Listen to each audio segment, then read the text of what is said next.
Hola a todos, espero que estén muy bien. Antes de que vean este video me gustaría pedirles que vean el anterior, porque en él enseño a cómo dejar todos los datos listos para poderlos correr en esta ayudantía. Así que eso, una vez que tengan eso listo, por favor vuelvan para acá. Dicho eso, partamos. Primero les quiero explicar un poco los objetivos, o bien dicho los modelos con los que vamos a estar trabajando, porque hay tres partes en esta ayudantía. La primera parte vamos a trabajar con una ResNet 18 que vamos a construir en PyTorch desde cero, cosa de poder entender bien cómo van cambiando las dimensiones y cosas de ese estilo. La tarea en la que vamos a entrenar esta ResNet 18 es poder clasificar si una imagen de nivel de calle se ve segura, o sea, muy segura, moderadamente segura, o si se ve insegura. Y estas tres categorías las vamos a construir a partir de unos scores numéricos que tiene el dataset de Global Streetscapes. Para la segunda parte también vamos a usar el dataset de Global Streetscapes y vamos a aprender con una red siamesa a comparar qué imagen se ve más segura que otra. Finalmente, para la tercera parte, no vamos a usar Global Streetscapes, vamos a usar datasets de una página que se llama, lo tengo acá, RoboFlow. ¿Qué tienen estos datos? Son un conjunto de imágenes en el que, de nivel de calle, en el que hay bounding box, es decir, cajitas que van encerrando distintas cosas, como pueden ser personas, autos, eh, semáforos, que es lo más importante para nosotros esta vez. Y nos vamos a poner en el contexto de que somos una persona que está trabajando para una empresa que está entrenando autos autónomos. Entonces, ¿qué hace el auto autónomo? Tiene que reconocer varias cosas, como son los autos para no chocar, tienen que reconocer dónde está el semáforo para mirar, tiene que reconocer personas para no atropellar a nadie, y nos vamos a enfatizar mucho en los semáforos. Porque este modelo que viene preentrenado, que es el YOLO, ya reconoce semáforos, pero no reconoce los colores del semáforo. Y es súper fundamental porque necesitamos que nos diga verde si es que avanza, amarillo si es que está atento y rojo si es que tiene que detenerse. Así que eso, esas son las tres tareas que vamos a ver. Eh, Me faltó acá añadirles una descripción del otro dataset, pero creo que más abajo les va a quedar claro. Bueno, última cosa que menciono, yo voy a estar trabajando en realidad no en el Colab, sino en el VS Code. Total, ya corrí el código. ¿Por qué? Porque se ve más agradable a mi gusto. Nada más que eso. Así que eso, demos por iniciada la ayudantía. Bueno, en primer lugar, no quiero hacerles tanto lateo con los imports, pero en el fondo estamos importando todas las librerías que tienen que ver con leer archivos, leer la zip file en el que tenemos guardado todas las imágenes y toda la metadata que vamos a ocupar. Tenemos aquí las librerías relacionadas a Torch, es decir, las redes neuronales. Bueno, acá también. Pandas, NumPy, es decir, lectura de data frames y cosas de números, ¿cierto? Numérica. Plots, PIL es una librería importante que deberían conocer porque es Python Image Library. Es de donde tú sacas las imágenes, las lees, las procesas. Y el famoso train test split, que simplemente lo vamos a usar para generar un dataset de train y uno de test. Bueno, RoboFlow es la librería que instaló un poquito arriba y es porque es la que se ocupa para leer los datos de la misma aplicación de RoboFlow. Y aquí ponen su API key, que es la que van a tener que haber creado con la información que les di en el video anterior. Device CUDA para correr esto en GPU. Creo que vale la pena decirles que esta es una ayudantía que tarda harto tiempo en correr. Creo que el tiempo total que les va a estar corriendo el modelo es como una hora. Eso es algo clave que sepan porque piensen que yo entrené cada modelo 10 épocas, que es poco, pero procesar imágenes es muy pesado. Y como verán, bueno, estoy corriendo sobre 3 gigas de datos, serán la idea. De hecho, correrlo local es muy difícil a menos que tengáis un PC bien potente. Pero eso. Aparte de eso, acá es donde montamos en Google Drive. Obviamente, yo de local no tiene sentido que lo haga, pero eh, eso. Pasando a lo siguiente, acá definimos el nombre de las clases que estamos generando porque el preprocesamiento que van a descargar de los datos viene con 012 y aquí tú les pones el nombre poco seguro, moderado y muy seguro. Descargar esto va a tomar, dice 1 o 2 minutos, yo creo que 3 o 4 minutos. Y después vamos a hacer un preprocesamiento. Esta parte es importante porque lo que nosotros vamos a hacer es garantizar que las imágenes queden en un tamaño más pequeño, cosa de que se procesen más rápido. Puede que las imágenes vengan, no recuerdo si vienen en 1024 o si ya vienen reducidas de tamaño, pero las vamos a dejar en 256 píxeles. Recuerden que después viene mucho resize de las imágenes dentro de las redes convolucionales, así que, claro, tener una imagen más grande es súper bueno y súper bacán, porque hay más información que extraer, pero claro, es computacionalmente bastante costoso. Y la diferencia entre correr una imagen de 256 píxeles y 1024 es bastante grande. De hecho, originalmente intenté hacer esta ayudantía con 1024 y fue inviable. Bueno, dicho eso, no quiero perder mucho tiempo explicando todo esto, pero en el fondo estoy transformando las imágenes y haciendo un resize bilineal, por si alguien lo quiere buscar, ¿qué significa eso? Que es una forma de achicar las imágenes en el que se conserva cierta información. Bueno, como pueden ver aquí estuvo listo en 6 minutos, háganse esa idea de que es como el tiempo que les va a tomar. Bueno, en primer lugar les quiero explicar un poco de las ResNet. Bueno, aquí estamos usando una ResNet 18, que simplemente significa que hay 18 bloques. La ResNet resuelve el siguiente problema. Cuando yo paso una imagen por muchas capas con gran profundidad, ocurre que se pierde la información. ¿Por qué? Porque la señal inicial, por llamarle a la imagen una señal, se va transformando hasta que de la información inicial ya no queda nada. Entonces un señor muy inteligente o una señora muy inteligente se le ocurrió que para evitar la pérdida de la señal, simplemente le sumemos cada cierta cantidad de capas que pasamos la información de las capas anteriores.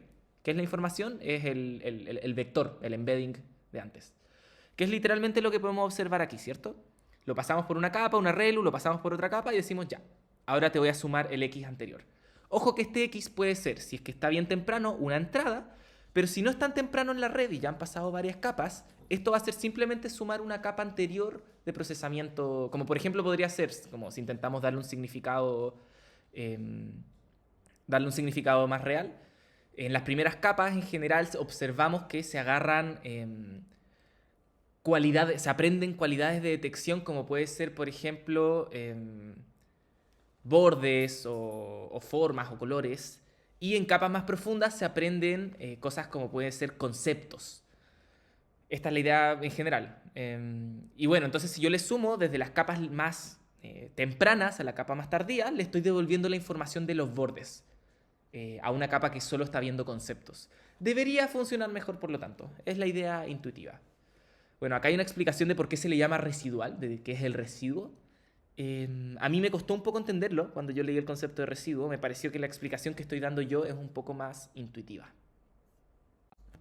Bueno, vamos a conversar primero un poco sobre el bloque básico de construcción, porque ya no dejamos, ahora vamos a dejar de usar simplemente como hablar de las capas y vamos a hablar de los bloques. Un bloque no significa nada más que acumular un conjunto de capas, no es más que eso, pero es útil porque estamos hablando de una estructura un poquito más grande. En general, omitan esta parte, céntrense en esta. Eh, para cada capa, nosotros la vamos, entra el input, por ejemplo, si fuera la entrada de la red, es decir, la imagen entra, se pasa por una convolucional de 3x3, eso quiere decir que tenemos un kernel de 3x3 píxeles. Normalizamos el batch, pasamos por una relu, entra otro convolucional de 3x3, normalizamos el batch, pasa y a ese output le vamos a sumar la imagen original que entró. Bueno, este bloque lo vamos a repetir varias veces. Una ResNet 18 tiene, como dice su nombre, 18 bloques. Hay un bloque intermedio, que es lo que aparece acá en realidad, que va achicando la imagen, pero vamos a entrar a más detalle posteriormente. Bueno, lo primero que quiero hacer es enseñarle a leer este garabato que está acá. ¿Qué tenemos aquí? Esta B es de batch. Entonces, ¿qué significa esto? Que el input son un batch de tamaño B que tiene, bueno, imágenes con 3 canales, ¿verdad? Red, blue, green. Y son de tamaño 224 por 224 píxeles. Ese es nuestro input. Lo repito una vez más para que quede claro. Tenemos imágenes de 224 por 224 píxeles, los cuales tienen 3 canales, red, blue, green, rojo, azul, verde, y la cantidad de imágenes que vienen son B, es decir, el tamaño del batch. Yo creo que es súper importante que entiendan bien cómo funcionan las convoluciones. En caso de que alguien no lo tenga tan claro, hay un video de 3 Blue 1 Brown que voy a dejar adjunto en algún lado que es súper bueno para eso. Pero quiero que noten algo, porque cuando ustedes ven el tamaño del input, que es B, bueno, ignoremos el tamaño del batch, centrémonos en el resto. Tenemos imágenes de 224,224 y 3 canales. Yo le paso una convolucional 7x7 y después lo que tengo son imágenes de 64 canales, que se le llama esto, ¿verdad? Antes los canales eran red, blue, green. Ahora en el output de esto, que en realidad es un tensor, no le podríamos llamar una imagen, porque es algo totalmente abstracto. Bueno, en este resultado abstracto tenemos 64 canales y cada fotito, entre comillas, tiene 56,56. Es decir, 56 píxeles por 56 píxeles.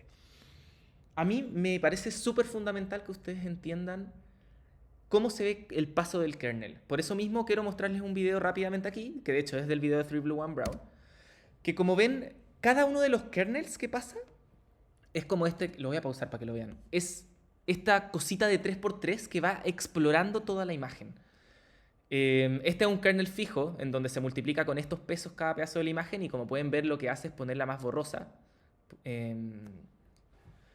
Pero eso, en el fondo, estos pesos que acá dice 1/9 son lo que se va aprendiendo con el entrenamiento de la red.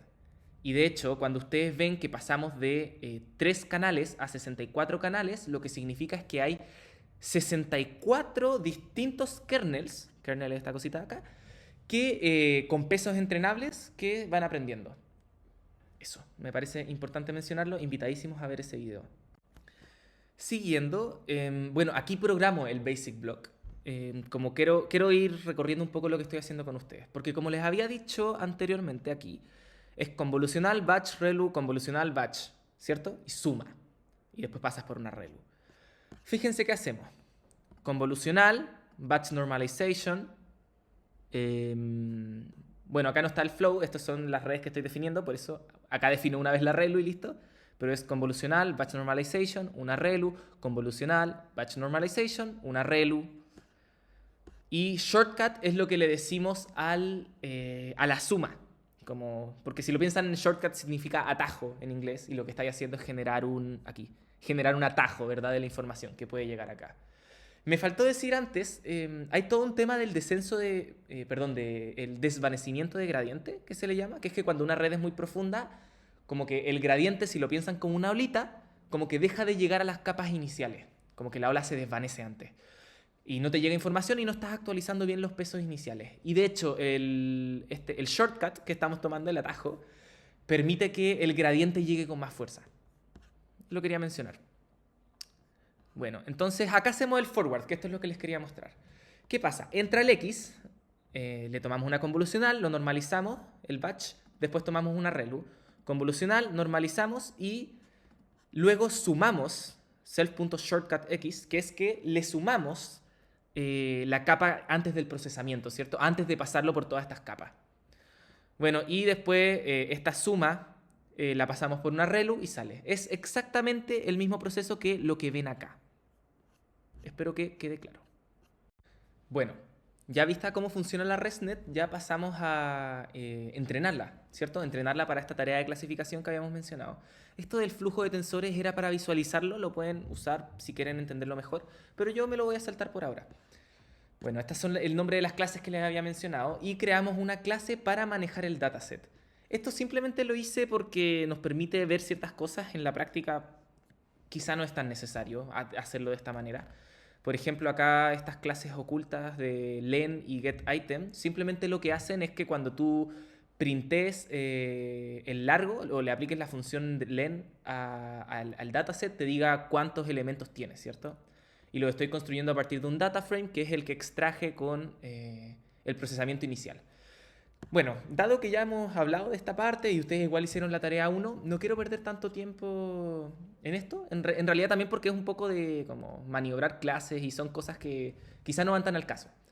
Pero bueno, instanciamos el training y el validation dataset, usamos los train loaders. Fíjense acá una cosa que les quería mencionar. Uno, estoy usando un batch size grande de 128. Es porque, como les dije antes, esto es bien pesado y necesito que corra rápido. Y estoy usando varios N-workers, que al final es otra herramienta de paralelización para que corra rápido. Tranquilos, yo ya lo probé en Colab y funciona bien. Hacemos nuestro loop de entrenamiento. Voy a entrenar pocaso, eso sí. Voy a entrenar 10 épocas porque, como les digo, tarda harto en converger. la función, la función para entrenar una época, que después la voy a pasar por todas las épocas, la función de evaluación. Vamos a usar cross entropy loss porque, como les mencioné, es un problema de clasificación, así que entra perfecto la cross entropy loss. Y entrenamos.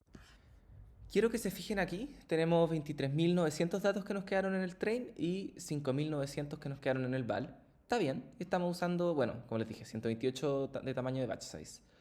Vemos que entre cada clase quedó bastante bien distribuido cuántas muestras tenemos, así que debería aprender de forma pareja todas las clases. Lo otro, acá hice una pequeña proyección de cuánto se iba a demorar y pueden ignorarlo porque en realidad no salió muy bien. Porque como pueden ver, se suponía que se iban a demorar 220 segundos por época y se demoró 120, lo que es notablemente más rápido y menos mal, porque si no, no terminaría nunca. Para 10 épocas. Piensen que estas 10 épocas me tomaron 20 minutos. Eso, insisto, es una ayudantía que se demora en correr, así que probablemente no la corran más de una vez.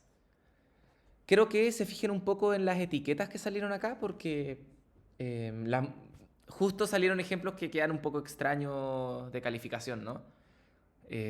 Al menos a la intuición humana.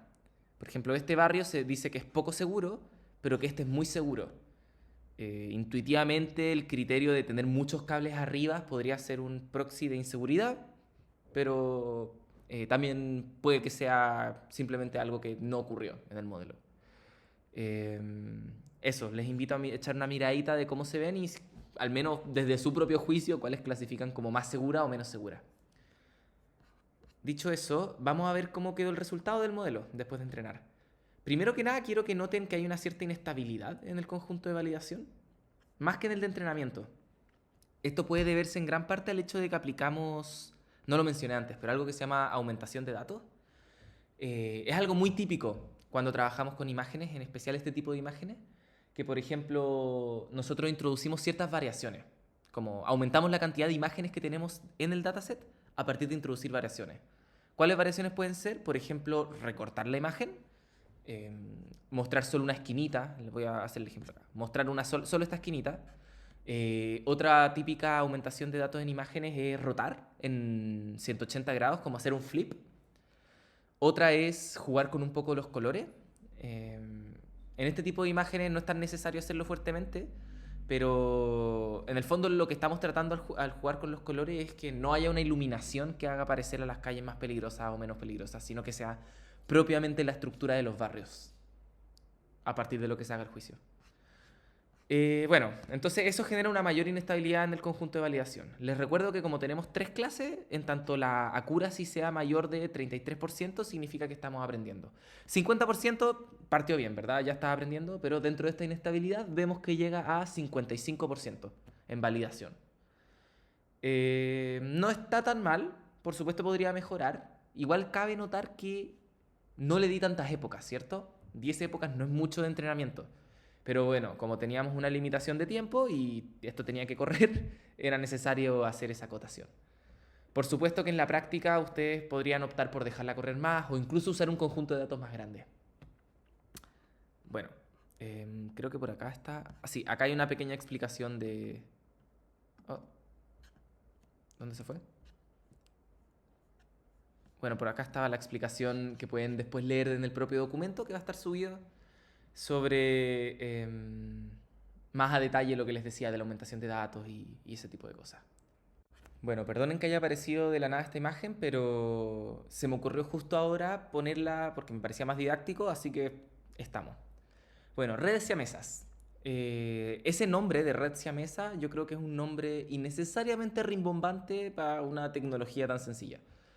Literalmente es agarrar una red y voy a pasar 2 inputs por esa misma red. Por eso acá sale como que si fueran 2 redes, pero este weights significa que comparten peso, porque en realidad son la misma red que le paso el input 2 veces y hago una pérdida de contraste, pérdida contrastiva, entre esos 2 inputs.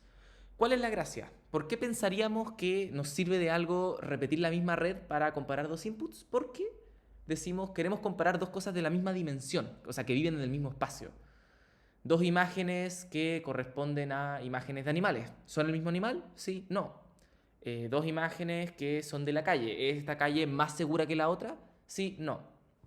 Así que nos sirve hacer un contraste entre dos cosas que pertenecen a las mismas, entre comillas, categorías. Esa es la idea de la red siamesa. Pasemos ahora a hablar de la pérdida que estamos ocupando. Hay varias pérdidas contrastivas, esta es una de ellas. La gracia que hace esto es simplemente acerca pares similares y, bueno, si le das un par similar, los acerca, y si le das un par disimilar, lo aleja. De hecho, acá por eso y igual 0 es similar, y igual 1 es disimilar. Hay otra pérdida contrastiva que es mucho más ocupada y mucho mejor, que se llama la triplet loss, y lo que hace es que tú le das tanto un par similar como un par disimilar. Y entonces al mismo tiempo está, bueno, para una cierta imagen tú tienes el que se le asemeja y la que es distinta, entonces va acercando y alejando al mismo tiempo. Funciona bastante mejor, converge más rápido. Si alguien de hecho la ocupa y decide correr esta ayudantía con esa pérdida contrastiva, que me cuente sus resultados, me encantaría saberlo. Dicho esto, nosotros tuvimos que construir un dataset de similaridad y disimilaridad. Entonces, lo hice a partir de una de las características que tiene el dataset que estamos ocupando. Que bueno, yo se los mostré con clases, ¿cierto? Como poco seguro, muy seguro y moderadamente seguro. Pero en realidad originalmente eso era un score numérico, que va del 0 al 10. Y yo lo discreticé junto al equipo de ayudantes y ahí entregamos el dataset original usado en la sección 1. Pero ahora podemos ocupar este score para construir de cierta manera, de hecho, copiando lo que se hizo en Placebook 2.0, un dataset de pares, que sean, todas las que sean parecidas y todas las que sean distintas. Para esto, todas aquellas que tengan un score de safety menor a 1,5 las vamos a considerar similares, y las que tengan mayor a 1,5 disimilares. Y así podemos construir varios ejemplos para entrenar. Bueno, la construcción de la pérdida contrastiva es bastante sencilla. En realidad la hacemos como una clase porque sabemos que PyTorch maneja mejor clases en general. Este margen de hecho está un poco alto. ¿Por qué? Porque recuerden que, o más bien dicho, como vamos a ver posteriormente, la ResNet proyecta, o más bien dicho, normaliza los vectores. Perdón, la ResNet no. La red siamesa que estamos ocupando. Entonces, nuestro espacio de embeddings son solo vectores normalizados. ¿Qué quiere decir eso? Que tienen norma 1. ¿Y cuál es la mayor distancia que puedes tener entre dos embeddings que tienen norma 1 cuando estás tomando la distancia cartesiana? 2. Por lo tanto, deberíamos tener cuidado con poner un margen muy grande, porque si no le estamos pidiendo demasiada separación y el modelo puede funcionar mal. Ahora, estoy usando la distancia cartesiana entre embeddings. ¿Cuál sería la otra opción? Más natural, de hecho, si estoy normalizando los vectores, es tomar la distancia coseno, que también es una opción. Hay un detalle que creo que se fijen en la red siamesa, que es el siguiente. Porque bueno, tenemos el backbone, que va a ser la ResNet 18, tenemos lo que le llamamos el proyector, que es simplemente una capa por la que vamos a pasar al final de la red para llevar desde la dimensión con que termina nuestra ResNet, que es 512, a una dimensión que nosotros queramos específicamente. Aquí le pusimos 128, que es el predeterminado. Cosa de que después la distancia que vamos a calcular entre los dos... entre las dos imágenes que pasan por la red, va a ser la distancia entre dos embeddings de dimensión 128. Aparte de eso, les quiero mencionar un poco el forward, que si se fijan, lo que estamos haciendo es forward one. ¿Qué quiere decir eso? Esto es una pasada de cada lado que estamos haciendo. Y si se fijan, el forward general lo que hace es devolvernos el forward para una imagen y después el forward para la otra. ¿Qué hacemos después? Tenemos que tomar el contraste como contrastive loss sobre este par. Quería enfatizar sobre cómo lo habíamos construido.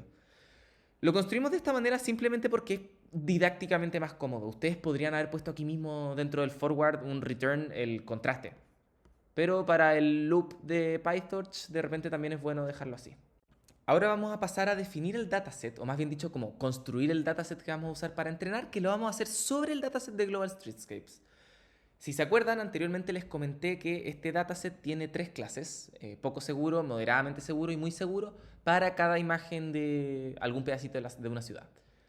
En verdad eso es un postprocesamiento que hicimos con el equipo de ayudantes. Como viene tal cual el dataset, tienen un número que va del 1 al 10, que puede ser fraccionario también, que indica qué tan segura es, siendo 1 lo menos seguro y siendo 10 lo más seguro. ¿Qué vamos a hacer? Vamos a tomar todas las imágenes que estén a una distancia menor de 1.5 y las vamos a llamar similares, como un label 0. Y a todas aquellas que estén a una distancia mayor de 1.5 les vamos a llamar disimilares o label 1. De esta manera construimos un dataset de pares. Pasemos ahora al entrenamiento. El entrenamiento es bien estándar, en el sentido de que es bien parecido a todas las redes que ya hemos estado trabajando. Tomamos nuestro par de imágenes en el pair loader, en vez de ser un data loader, como le decimos generalmente. Las mandamos al device, es decir, a la GPU. Reiniciamos el gradiente de la época anterior para poder calcularlo de nuevo. Y usamos nuestra red siamesa sobre este par de imágenes, nos devuelve los embeddings de las imágenes. Tomamos la pérdida contrastiva entre esas dos imágenes.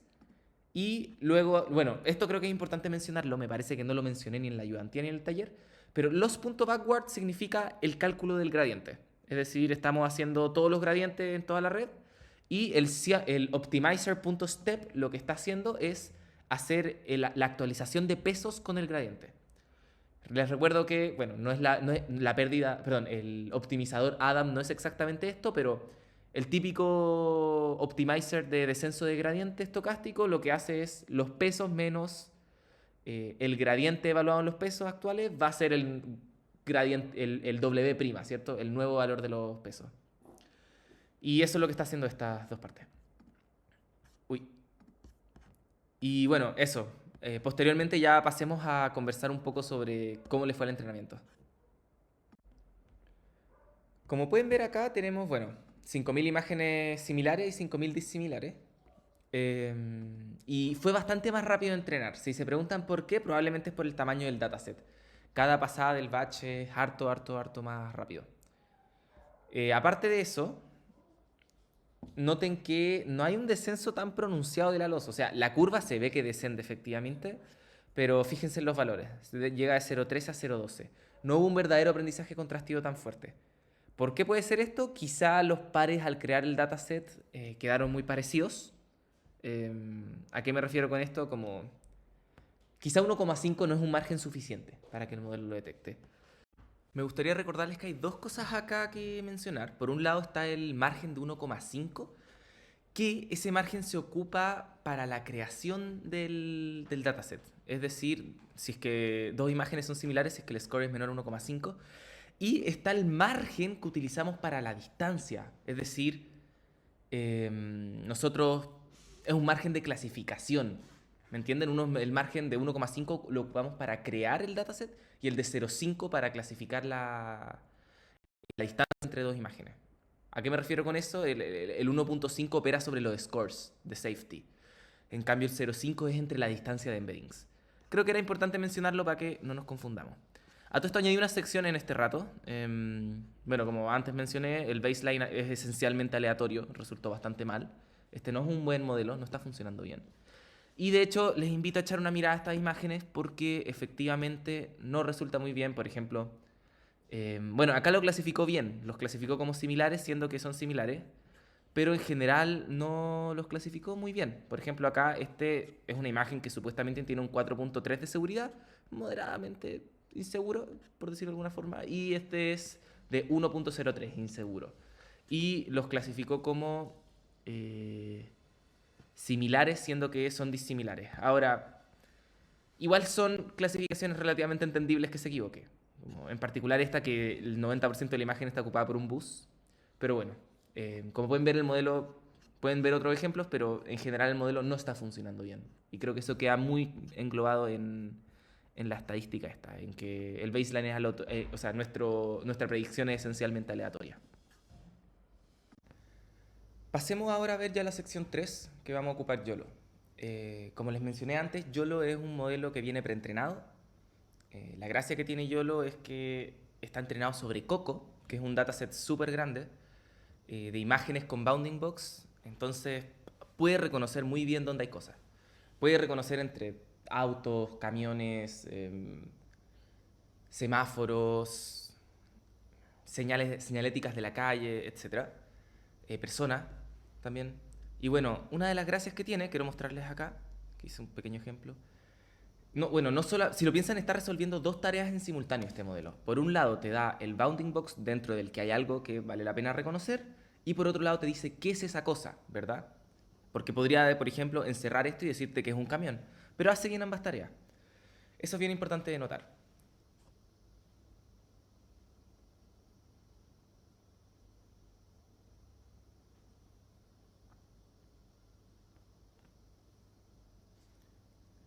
Ahora, la tarea que vamos a intentar resolver nosotros va a ser usar este modelo que viene preentrenado, congelarle gran parte de sus pesos y después reentrenar una parte de sus pesos, es decir, el fine tuning, para que en vez de solo reconocer semáforo, nos pueda decir en qué color está el semáforo.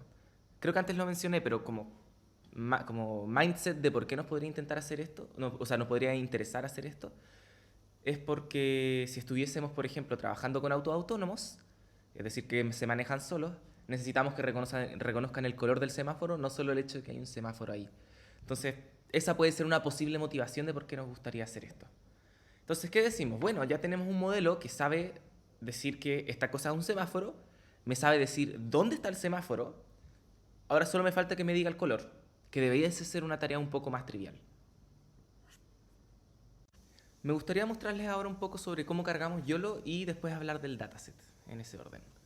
Primero que nada, fíjense que YOLO se importa de la librería Ultralytics, la cual viene, o sea, donde YOLO viene listo, porque es un modelo preentrenado, o una arquitectura predefinida, más bien dicho. Y bueno, YOLO tiene muchas versiones. Acá estamos ocupando la versión 8, van en la 11 si mal no recuerdo, y lo cargamos de esta manera. Este es un archivo que en verdad se está buscando dentro de los servidores propiamente tal de YOLO, pero quiero que se fijen en el PT, porque este es un formato súper típico para guardar pesos de modelo. Entonces, ¿qué estamos haciendo? Agarramos la arquitectura de YOLO y le cargamos su respectivo peso. Quiero mencionar también, YOLO está preentrenado en un dataset de imágenes que se llama Coco. Es súper grande y por eso el modelo es tan bueno. Y lo que vamos a hacer nosotros es agarrar el dataset de RoboFlow que hablé antes, que lo que trae el dataset de RoboFlow son imágenes de calle en donde etiquetan semáforos con distintos colores. ¿A qué me refiero con eso? Tenemos, imagínense, esta no es una foto de RoboFlow, pero imagínense, tenemos esta foto, está el semáforo y en vez de acá decir traffic light, o sea, bueno, por un lado tenemos el bounding box del semáforo y por otro lado, en vez de decir traffic light, nos va a decir red, yellow o green, ¿cierto? Rojo, amarillo, verde. Bueno, dicho eso, pasemos al fine tuning, que también es bastante sencillo. De hecho, acá, bueno, instancio exactamente el mismo modelo, lo instancié en otra variable para poder tenerlo como fine tuneable, ¿cierto? Y no tocar el anterior que usamos. Y el fine tuning, si lo piensan, es volver a entrenar con unas ciertas capas congeladas. Entonces, ¿qué hacemos acá? Freeze igual 10. Esto significa estamos congelando las primeras 10 capas. Vengo a hacer una pequeña corrección. No estás congelando las primeras 10 capas, están congelando los primeros 10 bloques. Diferencia. Recuerden que, por ejemplo, en la ResNet tenemos los bloques residuales que le llamamos, que son los bloques básicos de construcción de una ResNet, y cada uno de esos bloques tiene varias capas dentro, ¿verdad? Es como convolucional, batch normalización, relu, convolucional, batch, relu, y después le sumas el residuo. Así que eso, 10 bloques. Continuamos. Cuando ustedes congelen capas de un modelo, en especial si viene preentrenado, es súper bueno que revisen o conversen con cloud o busquen en internet hasta qué parte conviene congelar. Porque obviamente no vale la pena reentrenarlo todo, ¿cierto? Porque ahí estamos perdiendo. De hecho, si ustedes reentrenan desde el principio, le están quitando al modelo su capacidad de entender lo que es un semáforo, cosa que ya sabe. Entonces, en ese sentido, puede ser mejor congelar en especial el esqueleto. El esqueleto inicial siempre, la pregunta es hasta dónde. En este caso conviene hasta 10 porque hasta de las capas 11 a 22, si no me equivoco, este modelo tiene 22 capas. Eh, las capas están más centradas en cosas relacionadas al bounding box y cosas relacionadas a hacer el label, más como un decoder, por decirlo así. Pero el encoder es hasta la capa 10. Veamos los resultados entonces. Acá te muestran de hecho qué capas se están congelando. Es bien interesante, lo pueden revisar después. Y aquí pasamos a estos gráficos que por favor no se me intimiden. Si nos sentamos a verlo es bastante sensato lo que aparece acá. Box loss, class loss. ¿Les hace sentido, no? Yo les he mencionado que por acá en realidad hay dos tareas. Por un lado, encontrar el bounding box y por otro lado, determinar la clase de ese bounding box, ¿cierto? Semáforo, auto, persona, etc. Entonces, ¿qué pasa? Vemos que ambas tareas van aprendiendo, van mejorando a lo largo de la época, tanto en train como en validación. Obviamente hay una mejora un poco mejor en train de lo que hay en validación, pero ambas van bien. Ignoremos un poco esto por ahora. Acá tenemos métricas de precision y de recall, que no sé si recordarán, las conversamos antes. Es muy típico en clasificación binaria.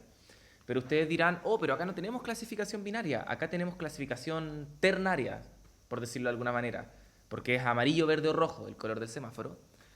Pero lo que se hace es tomar lo que se le dice como one versus all, que es como una clase contra las otras, ¿cierto? Y así se calcula la precisión en el recall. Les recuerdo que la precisión es la cantidad de clasificaciones verdaderas versus todo lo que fue clasificado como verdadero, si mal no recuerdo. Y la última cosa que quiero que se fijen es, hay una métrica aquí que se llama el MAP 50 y el MAP 50 a 95. Estas métricas las vamos a discutir un poco más adelante, pero que sepan que son unas métricas súper utilizadas en la literatura, así que es bueno tenerles un buen entendimiento. Pero está mejorando, por ahora quedémonos con eso. Vale mencionar una cosa, que es que cuando tú entrenas o fine-tuneas un modelo YOLO, el modelo automáticamente guarda los pesos. Eso es bien interesante porque muchas veces nosotros tenemos que manualmente configurar que se guarden los pesos en algún lado. Insisto en, fíjense en el formato .pt, que es la forma en la que se guardan pesos en general. Pero eso, acá ocurre de forma automática, lo que es bien cómodo. Así que simplemente le das esta ruta y esto está guardado de forma local en tu computador. O en el Colab, en caso de estar en una sesión de Colab. Entonces, veamos los resultados. Bueno, primero que nada, ya en estadísticas vemos que tenemos un map at 0.5 de 0.77, de 0.5 a 0.95 de 0.46, precisión de 0.86 y recall de 0.68. En tanto precision y recall está prudente. Igual recuerden que este es un modelo que se demoró 15 minutos en fine-tunear, no agarramos un dataset tan grande, y aún así tenemos resultados bastante buenos. Sobre estas dos métricas ahora se las quiero explicar. El MAP, de hecho, mezcla dos métricas. Les invito igual a leer un poquito de eso. Pero lo que hace en el fondo es medir al mismo tiempo precisión y recall, al mismo tiempo que está midiendo cómo está funcionando el bounding box. De hecho, este 0.5 que sale acá, lo que significa es, el bounding box predicho se superpone al menos un 50% con el bounding box real. ¿Y por qué eso es importante? Porque, por ejemplo, la predicción del bounding box no es necesariamente exacta. ¿Qué pasa si tú me pusiste que el bounding box es esto y yo te agarro, no sé, un pedacito de eso? No es exacto, pero dentro de todo agarré el semáforo, entonces por supuesto que te lo quiero clasificar como correcto. Entonces le dais como un margen de error.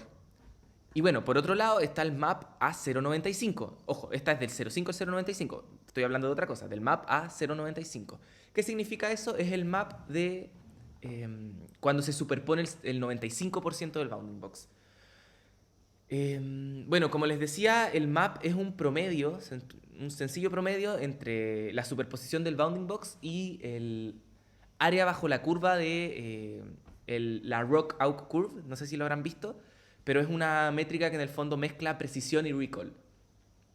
Así que quédense con esa impresión de que el map lo que está haciendo es mezclar la mezcla, por un lado, dónde se pone el bounding box, qué tanta superposición hay del bounding box con precisión y recall.